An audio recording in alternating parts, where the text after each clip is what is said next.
ప్రభువైన యేసుక్రీస్తు నామంలో అందరికీ వందనాలు.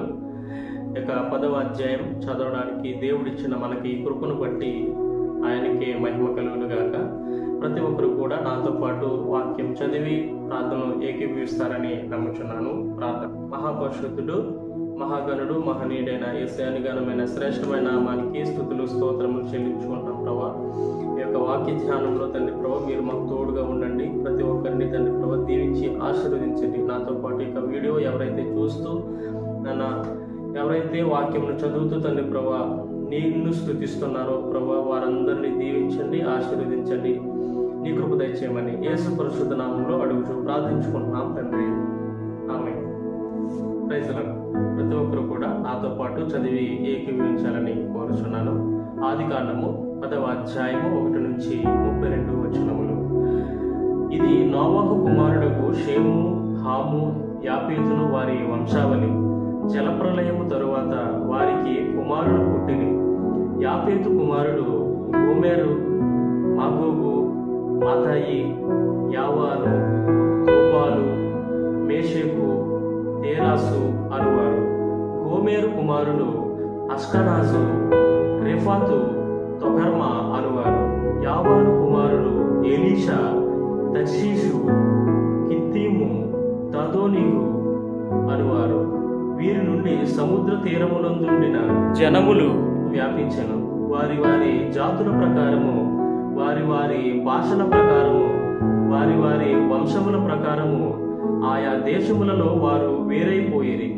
హాము కుమారులు కూషు, మిస్రాయిము, పూతు, కనాను అనువారు. కూషు కుమారుడు షేబా, హవీలా, షబ్దా, రయామ, షబ్దాక అనువారు.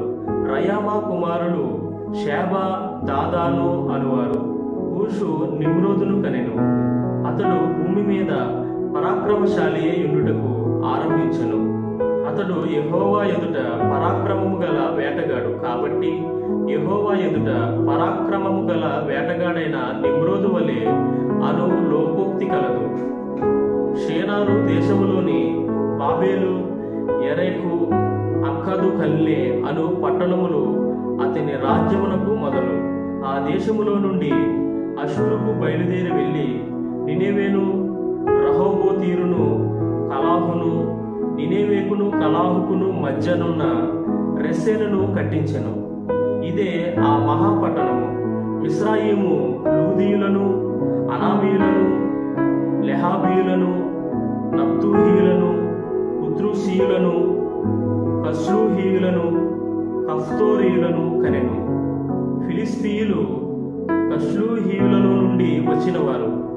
కనాను తన ప్రథమ కుమారులకు సీదోనును, షేతును, యోబీసీయులను, అమేరీయులను, గిర్గాషీయులను, హవ్వీయులను, అర్కీయులను, సినీయులను, అర్వాదీయులను, షమారీయులను, హమాతీయులను కనెను. తరువాత కనానీయుల వంశములు వ్యాపించెను. కనానీయుల సరిహద్దు సీదోను నుండి గెరారుకు వెళ్ళు మార్గములో గాజా వరకును, సొదొమ, గొమొర్రా, ఆద్మా, షెబోయీములకు వెళ్ళు మార్గములో లాషా వరకును ఉండెను. వీరు తమ తమ వంశముల ప్రకారము, తమ తమ భాషల ప్రకారము, తమ తమ దేశములను బట్టియు జాతులను బట్టియు హాము కుమారులు.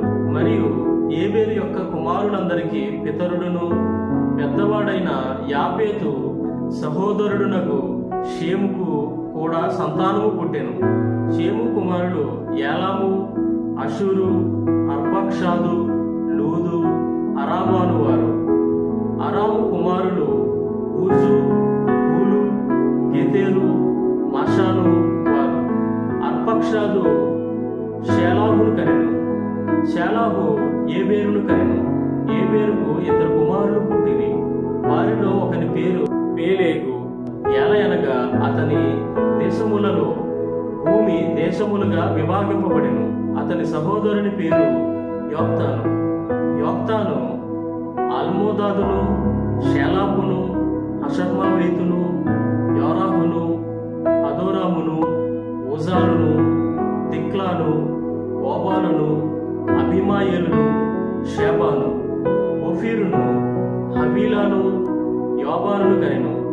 వీరందరూ యోక్తాను కుమారులు. మేషా నుండి సాపారాకు వెళ్ళు మార్గములోని తూర్పు కొండలు వారి నివాస స్థలము. వీరి తమ తమ వంశముల ప్రకారము, తమ తమ భాషల ప్రకారము, తమ తమ దేశములను బట్టి, తమ తమ జాతులను బట్టి షేము కుమారులు. వారి వారి జనములలో వారి వారి సంతతుల ప్రకారము నోవాహు కుమారుల వంశములు ఇవే. జలప్రవాహము గతించిన తరువాత వీరిలో నుండి జనములు భూమి మీద వ్యాపించెను. తండ్రి, ఈ పరిశుద్ధ వాక్యం దేవుడి దీవించి ఆశీర్వదించునుగాక. ప్రతి ఒక్కరూ కూడా ఈ వాక్యాన్ని 1-2 సార్లు చదువుకొని ప్రార్థించి దేవుని స్తుతి